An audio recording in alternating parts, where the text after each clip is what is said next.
Well, it's not, I don't think it's a bad idea, but there's an opportunity cost, right? And you get much more bang for your buck if you took that money and you trained teachers and gave them feedback than if you threw the technology at them, which is essentially what's happening now. I think the appeal is that it's concrete. So you know how it is when, for example, you go and seek donations, people would rather have something that has their name on it, like a building or a fund that is like the Charles Yao Fund of speakers in the future or something, right? Something very concrete that they can identify versus something intangible. And essentially, training, education is an intangible. Whereas if you have a laptop and here it is and it's shiny, it's in a package, and you give it to somebody and that is really something you can see and touch.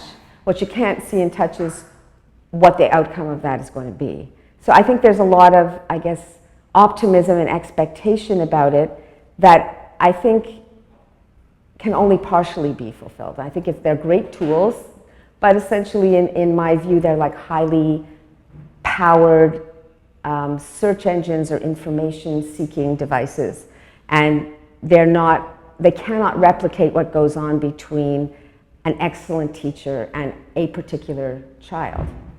Well, there is a really great study that I describe in the book where the best effects they had was where they compared a couple of groups where they had what usually happens is they buy the technology, they dump it on the teacher and say, go.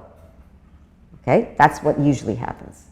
And then they trumpet it about how, they've spent so much money on technology and now they all have whatever it is. Then they had teachers who had the same technology, who had a year of full mentoring from senior educators, plus training on the software about how to implement it.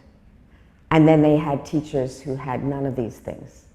And essentially, of course, the best outcome came from the teachers who had both the mentoring and training on the software. They were the ones who were able to bump up the kids' performance the most. But essentially, the people who had the technology and the people who didn't have the technology were neck and neck.